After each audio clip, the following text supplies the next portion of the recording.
Welcome to the Legacy Speaker Show. Today we have Deana Jean, and I am very much looking forward to this conversation. I think a critical piece of speaking and getting on stages is being intentional about how you're building relationships, how you're collaborating, how you're networking. And we brought an expert here to share that.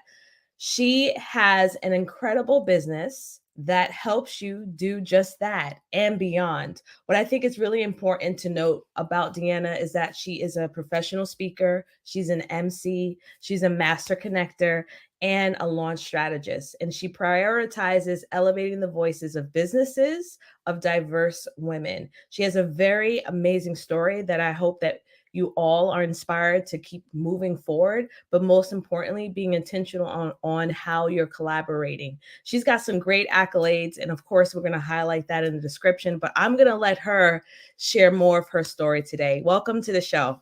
Hey, good morning, good afternoon, good evening, wherever you are. I'm so grateful to be here, Jasmine. Thank you so much for having me on. Yes, I'm very excited. And I know how important this topic is, how important it's been to my own speaking career. And I think that leveraging our connections, our network is so powerful. But before we get into those critical steps, I really would love for you to share what kind of led you to doing the work that you're doing now with the audience. Wow. Okay. Well, I'll give you the shortest version possible, right? Because I want to make sure we can get into this conversation and we can engage. But ultimately, my career, my trade, right, my specialty has been sales. I've been in sales for a little over at this point, almost 20 years. I tell people all the time, I started when I was 5. That's how you know that I've been in sales for a really long time, right? I started much more than 25, but we'll leave that to be what it is. But I had a very non-traditional sales career. I never thought of myself as a salesperson, but I always thought of myself as a relationship builder. And what I ended up figuring out really early on was that that was what made me a great salesperson. So I had that career and held every role in sales, from frontline sales all the way up through to helping companies when it was time for mergers and acquisitions to prepare and consult with them around how to prepare their sales teams and client-facing teams for that. And in doing that work, I realized that I really loved the coaching aspect. But the thing that I loved the most about coaching was being able to help someone who was not a traditional salesperson, did not do their job in a traditional type of way, to find their gift and to use their gift to excel in their work. And I realized really early on that that was coaching and consulting. Fast forward, I decided that I was going to launch my own coaching and consulting agency. And I'm the type of person, when I decide I'm gonna do something, like by the time it's in my head, like the plan is already five steps in action, right?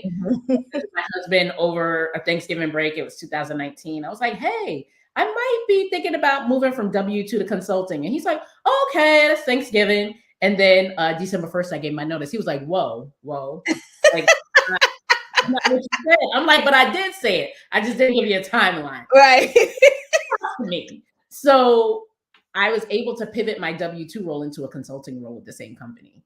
That gave me all the leverage I needed to start to build things out. And as I started to do that in the midst of the pandemic, that ended up happening a few months later, right? Perfect time. Yes. I realized that the folks that I was most drawn to and that I was able to have the most impact on were women business owners, women small business owners. And what I found was that the biggest thing that was holding those women back was their confidence and their ability to connect with intention, aka networking. Because they felt like, all right, I don't network like a man, right? So I don't do it the right way. And specifically introvert women, right? That run really successful businesses. And what I started to figure out was that I was gravitating to these women were gravitating to me. And it really built and swelled into this amazing tribe of awesome, dynamic women who really believe in building their businesses and careers through collaboration and intention. And that is how it started to swell out. And I said, you know what? This is my gift.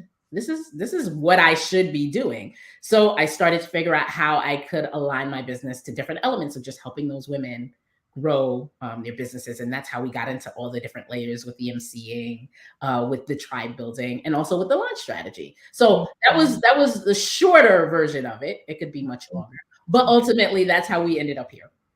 Yes, absolutely. And what's interesting is that Deanna and I connected in a network meeting. Yeah. I attended one time. Right. That's right. One time. You And I did. think it's really important for us to understand is that when we are navigating this crazy world of entrepreneurship, just the corporate world, just our everyday life, there are so many interactions that take place. And I think what's important is that we keep the focus on genuine ones, the ones that feel great to you energetically. You were maybe this 2 or 3 people I may have connected with, and you're the only one that has stayed over the last couple of months. And that's just from genuinely checking in. You're much better with checking in than I am, but checking in, right? Right. I gotta admit that, right? You gotta know your strengths. You gotta know your strengths. Right? It's not mine. It is not mine. But I do look for relationships, genuine ones, where I feel like it can be an interchange of encouragement. It could be, someone is looking to learn from my services. It could be, sending someone flowers in celebration of what they haven't been able to achieve. There's been so many little instances, and what I've seen over the years is that those same individuals I've connected with in a genuine way, not really asking for anything in particular, not, just connecting, have led to some amazing developments in my own journey. So I would love for you to kind of speak to that, because for me, I'm introverted. The last thing I want to do is be in a large crowd of people. Honestly, I don't, but I build, though. I get energy from small, intimate interactions like this. Yes. So I think that is important, that even in the process of us networking, we can still honor ourselves. So what would you say is like, what is a myth that we can fight against, right? And like debunk today, Yeah. to let someone know that this is a critical part of their speaking business Yeah. and their life. Absolutely. So there's so many things that you said that I'm completely aligned with. I also am an introvert, believe it or Mhm. not. I am very energized by the folks who are aligned, right? Through alignment and in small groups. Mhm. And ultimately, for me, I think that that's one of the things that I would love to kind of debunk, especially when we look at speakers, because when you think about being a speaker, oftentimes I think that the fallacy is all speakers are these boisterous, extroverted people that just love to be around a million people. Mhm. And what I have to tell you is that, again, it comes down to looking at your strengths. As an introvert, one of my strengths as a speaker is that I am able to make every person in the room feel seen and heard because I go deep instead of wide with relationships, right? Mhm. That is a huge strength for me as a speaker because Mhm. every single person feels like I'm speaking directly to them. Why? Because typically I am, right? I'm like a one type of person, but also because being an introvert makes it such that I do a lot of pre work to make sure that the rooms that I'm in and the people that I'm speaking to are so aligned to what I do, to my message, and to who I am as an introvert and as a strategist and as a tribe builder, that it just energizes me. I Mhm. won't come across the same way in an unaligned group. I would Mm. say, first, if you're a speaker and you're like, I'm an introvert, Deanna, I don't know if I can do this. Y'all, again, I'm an introvert, very much an introvert, actually. And it comes down to alignment. Do the work on the front end to identify who your people are, to identify who energizes you and what energizes you. A lot of times we get zapped, our energy gets zapped, and we have, as introverts, we got to be very protective of our energy, right? Mhm. Mhm. Get zapped because if we track back, we realize that we were out of alignment.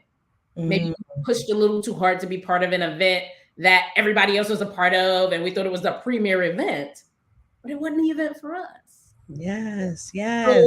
I say start with the alignment piece Mhm. and always focus on the gift. Focus on leaning into the thing that makes you feel good, that you do really well, and that you're attracted to, the thing that energizes you.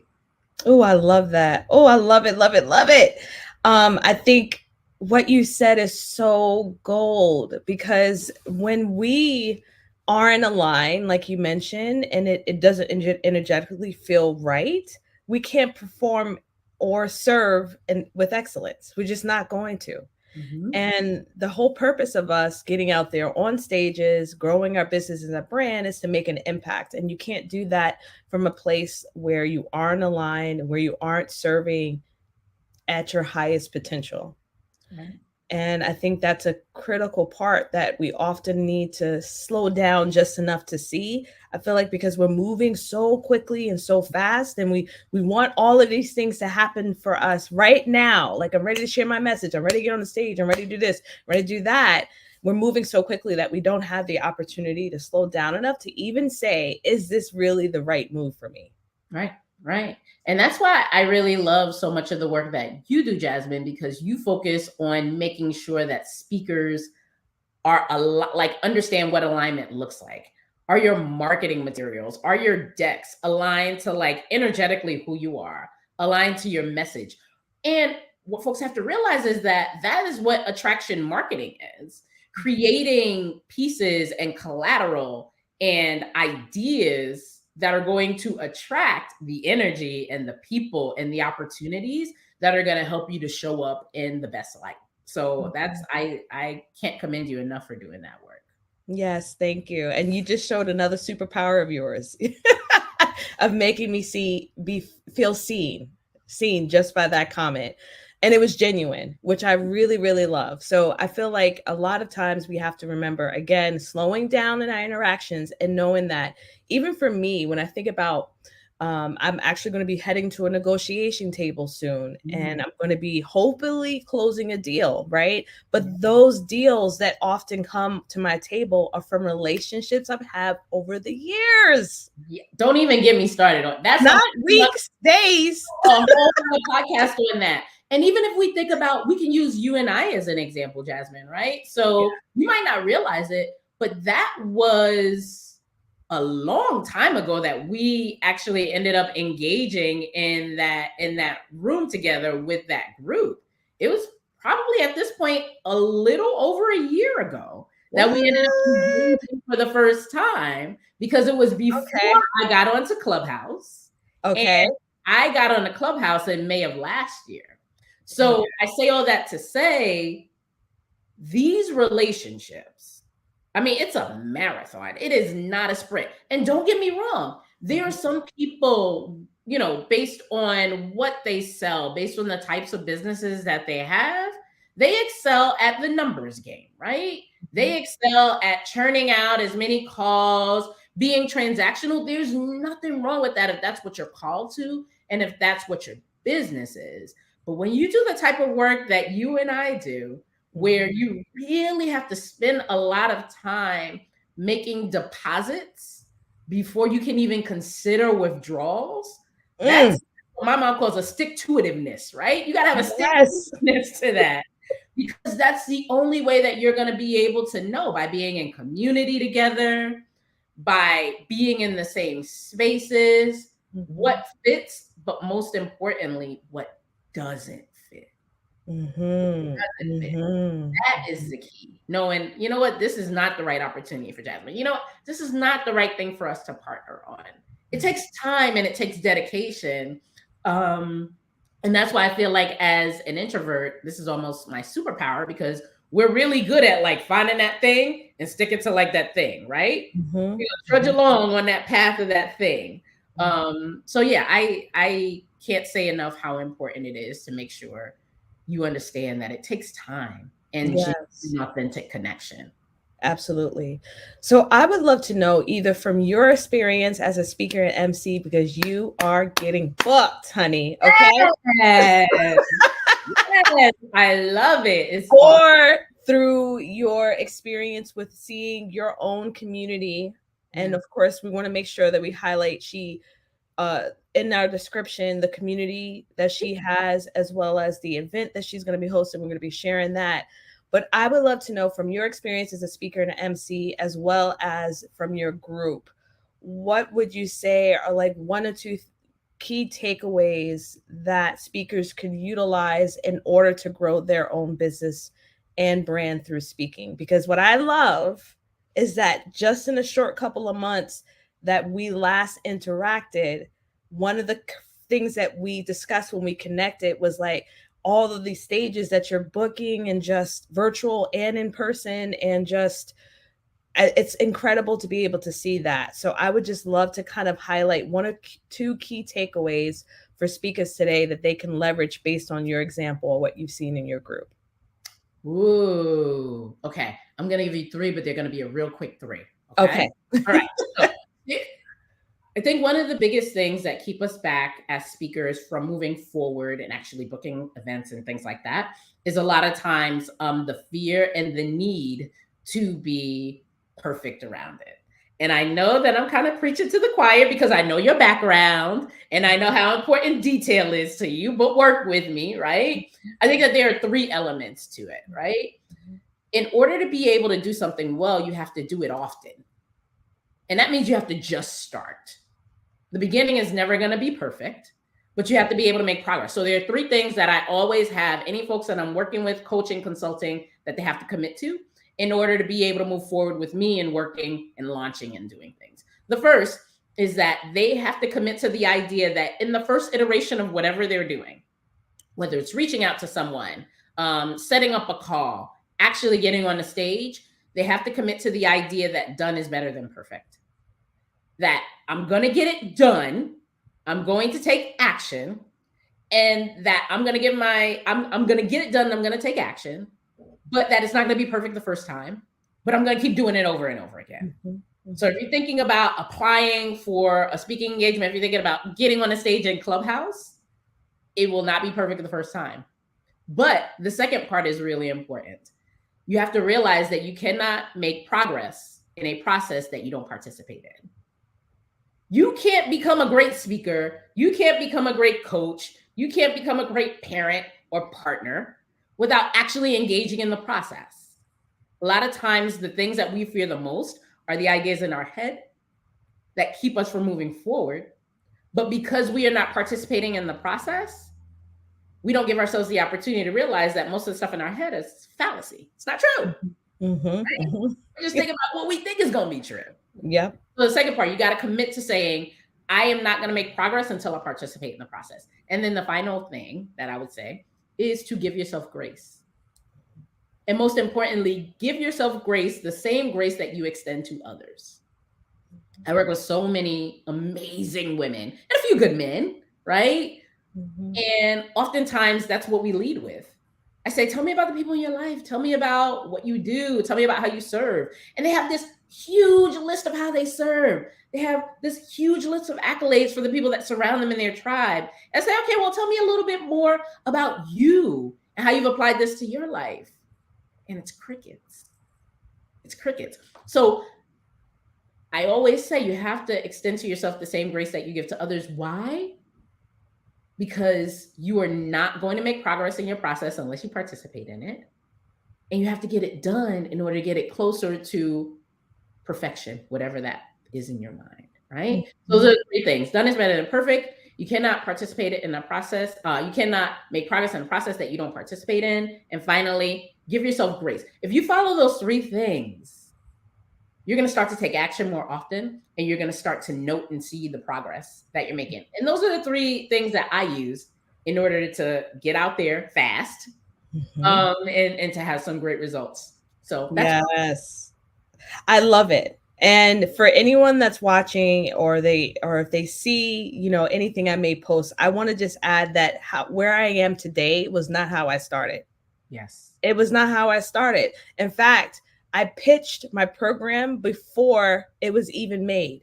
I didn't even have a title. I said, I got a great topic. That's it. That's it. I would love to speak for y'all. That's it. And that was it.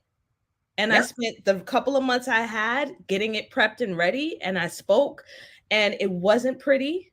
In fact, y'all, I printed out every slide. It was like 70 slides, every slide with all the notes, and never looked at it. I didn't need it, but I just felt better that it was there. Having it. Yeah.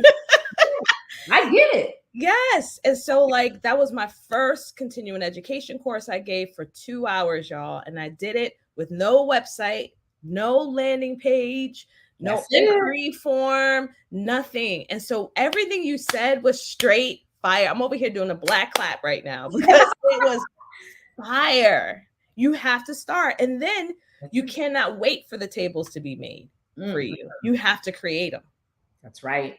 That's You right. have to create them. I remember sending out like 60 plus emails pitching myself. Nobody was hollering at me. Nobody was checking for me until I sold out my first event. I didn't wait for anyone to give me permission. And I think that is such a powerful thing that you stated. You can't gain the skills that you need unless you get started. That's it. You have to get started. And even when I look at my example, right, of how like I'm the visionary person, right? Mm-hmm. And I'm a Virgo, right? And they say that we're a little overly, analytical. I can be that way, but not in my business. In my business, I'm the visionary, right? So even when I think about speaking, and I was like, yeah, I'm gonna get you and I had the conversation. I was like, yeah, I'm gonna start emceeing, like I'm gonna start doing all these things. And I knew for me that the process of going through, filling out applications, pitching through written, I can do that. But just thinking about doing it from a time perspective stressed me out. So I said, what can I do? How can I pitch myself for these things in an untraditional way? And I started pitching myself to people through voice clips. Voice clips. Have not filled out one speaker application yet. And when I tell you I am booked, I'm booked out for all of Q3. I booked out for Q1. I have a couple of slots for Q2.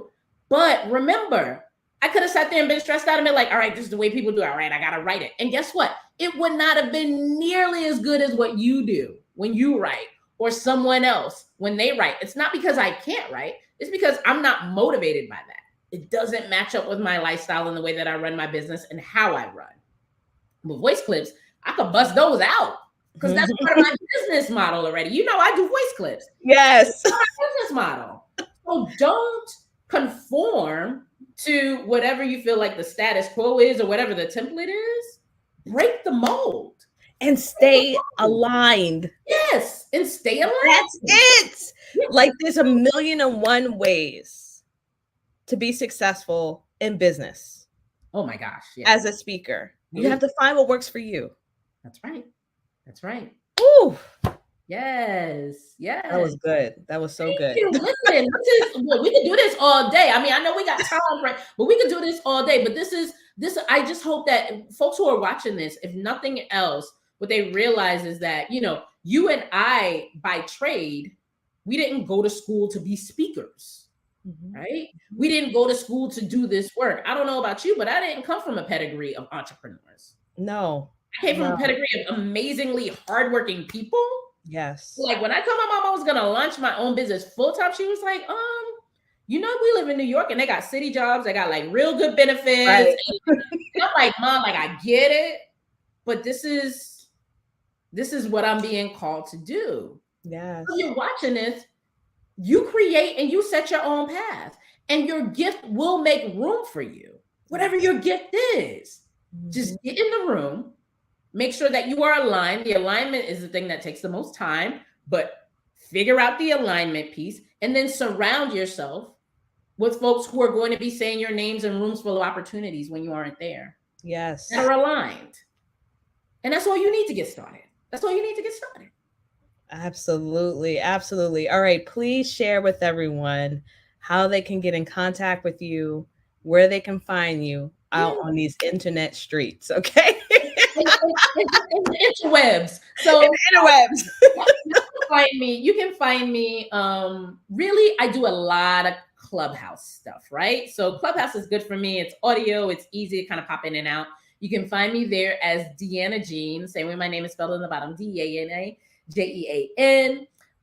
You can also find me, my Facebook group, the Intentional Success Tribe Facebook group. That is a free group. The Facebook group is a free group. I have a paid collaboration container, but the Facebook group is free for you to get into. And that is for women, service-based entrepreneurs who really just want to connect with other women who are doing this entrepreneurial thing, Mm-hmm. right? Mm-hmm. So I would say connect with me there. And then, of course, I'm on Instagram as well as Intentional Success Tribe. And then, I have an awesome summit coming up that when you join the Facebook group, you can be able to learn more about our virtual summit. We do it every year. And you'll be able to figure out if that's something that aligns with who you are and kind of what you want to do.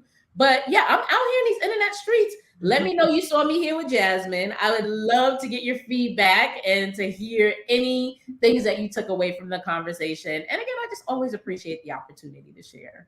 Absolutely. Well, thank you for coming on the show, Deana. Yeah, of course. Thank you for having me. Of course. Take care. See ya.